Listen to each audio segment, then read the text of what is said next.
Hello, my name is Vanessa Villatoro and I will be talking about the Glenurus gratis antlion.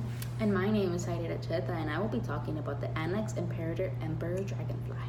And today we will be debating who makes a better predator. I would like to start off by describing my insect and highlighting some of its unique characteristics. The Emperor Dragonfly looks like an ordinary dragonfly, which may lead many to question the amount of damage it can cause. But what people do not know is that this dragonfly is of great sight at Britain because of its long wings and rapid flight. The Emperor Dragonfly has an average length of 78 millimeters with an average wingspan of 106 millimeters, therefore showing just how fast they can fly.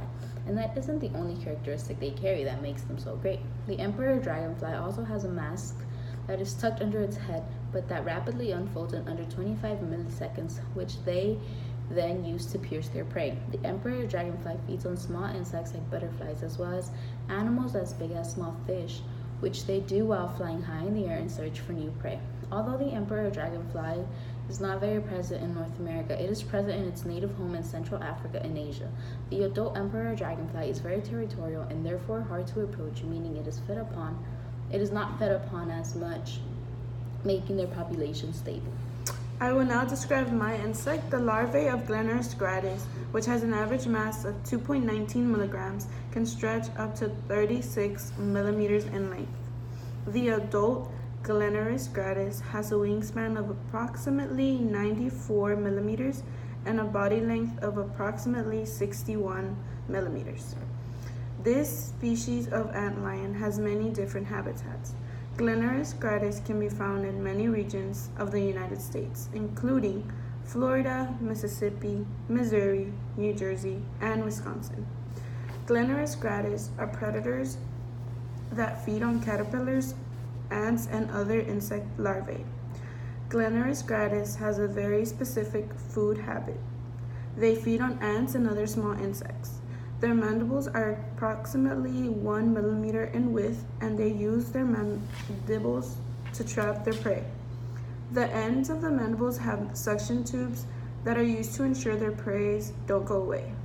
Although the antlion may have suction tubes to make sure the prey does not get away, the Emperor Dragonfly is an excellent hunter as well as a fast swimmer, which allows it to feed upon anything that may be underwater or on the surface. This allows my insect to better catch its prey because it can catch prey while flying as well as swimming, and those are two features that cannot be ignored.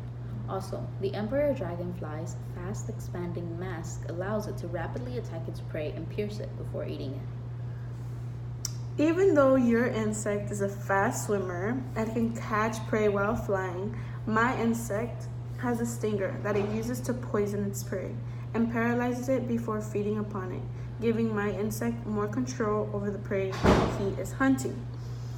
The poison my insect carries also works as a self-defense weapon against other organisms, making it less likely for it to be preyed upon. I hear you, and I understand where you're coming from. But although the antlion has a stinger that can paralyze its prey, the Emperor Dragonfly still makes a better predator because of their stable population and territorial behavior, meaning it will not be fed upon, and instead it will be out hunting its prey. Also, the Emperor Dragonfly is very successful at hunting both underwater and on the surface, therefore meaning that it is a successful predator overall. You make a valid point, but the antlion also has characteristics that make it a better predator than your Emperor Dragonfly. For example, the antlion feeds on a variety of small insects, meaning that it does not conform to a single insect, which ultimately benefits my insect in the long run, since their food source will never be scarce. Unlike the Emperor Dragonfly, whose food source may run out since they only feed on certain insects. In conclusion, the Emperor Dragonfly is a better predator because of the many unique characteristics it possesses, including its rapid flight, the mask they utilize while hunting, their ability to catch prey both underwater and on the surface, and lastly, their territorial behavior, which allows them to become the predator instead of becoming another insect's prey. It is important to know these characteristics about the Emperor Dragonfly because it is always good to have a large range of knowledge on the insects that make up the earth and our home. All in all, the antlion still makes a better predator because of its suction tubes, the stinger, the vast diet, and their mandibles that allow it to trap its prey. The antlion is of a decent size and therefore may be hard to be fed upon if it can hide while also making a successful predator. Through my knowledge of the antlion, I know the different characteristics that many animals carry, because although they may look similar from the outside, their characteristics are what allows us to tell them apart. Thank you for watching.